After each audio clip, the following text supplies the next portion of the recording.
Good evening, everyone, and welcome to another episode of Unscripted and Unchained. I am DM Bloodworth, and this is part of my continuing series of videos for the RPGADay 2018.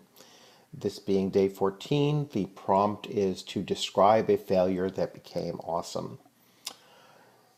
So I'm going to go back to one of my earliest experiences with role playing and with Dungeons and Dragons. I don't recall if it was Advanced Dungeons and Dragons or just the D&D box set. And I want to say it was around 1980-ish or so. So it could have been one or the other, I'm not sure. But I had a character. She was a half-elf thief named Astra Morgan. And it was before we really got into understanding of the alignment system and how characters could behave, or should behave based on that alignment. And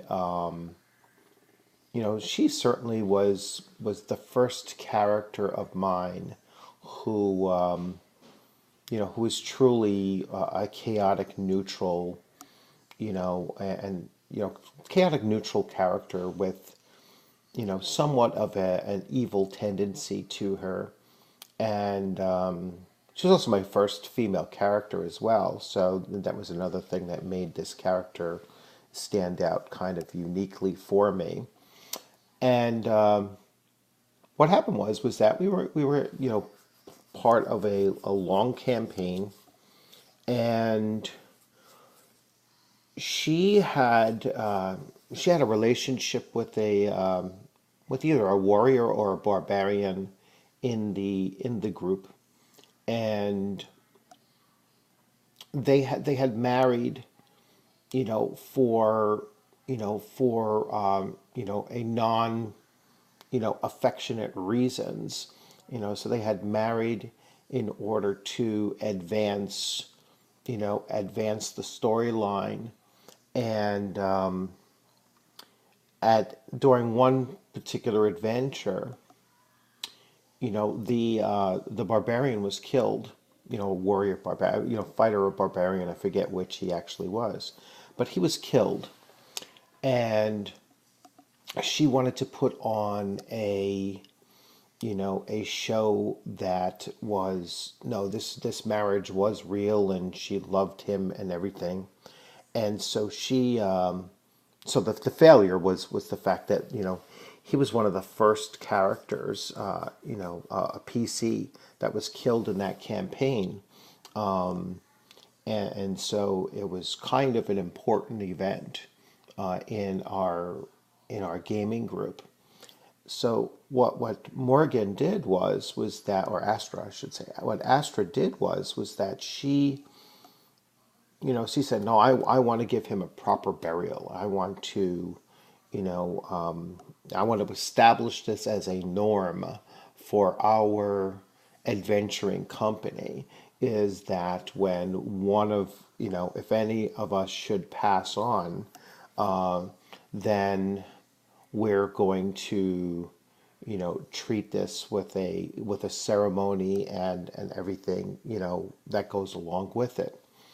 So she had spent from her own coffer of money 1,000 gold pieces to arrange the ceremony and to have him placed into a mausoleum type structure instead of being buried underground, so that she could go and visit him, and continue to commemorate his passing. Now, this whole thing was a plot of hers because, he was going to be buried with all of his worldly possessions, including, the wedding ring and his sword and his armor and everything that he was killed wearing at the time. So, and this was a conversation I had with the with the dungeon master only. The rest of the players didn't know about this. So she had, you know, did this whole thing and spent 1,000 gold pieces to have him buried in such a way.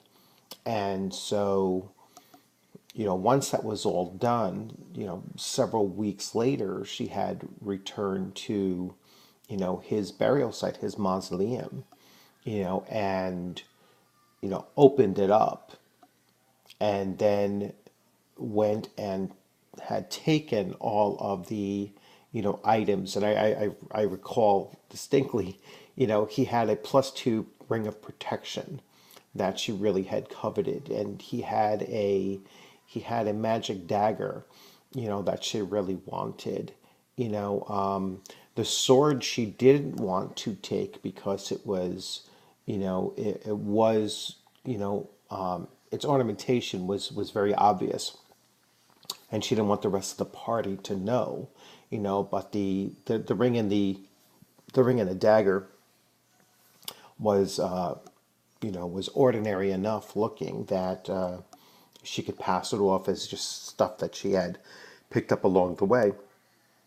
And so her calculation in her mind was that she was getting a lot more, in wealth from taking, the necklaces and the other, items from his body than it actually cost her to pay this thing out. So it was a sheer, you know, calculation of greed that she had done this with.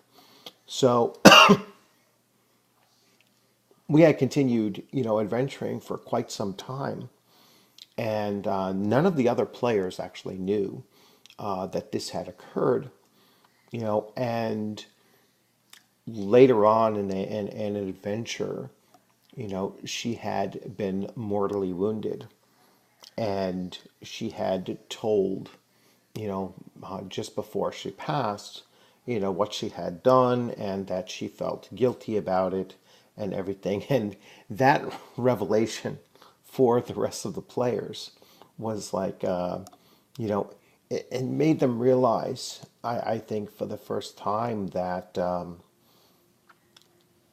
the relationship between the dungeon master and we, the individual players, when it came to the game, was that kind of a relationship where our characters could have an interaction that the rest of the other characters wouldn't be aware of.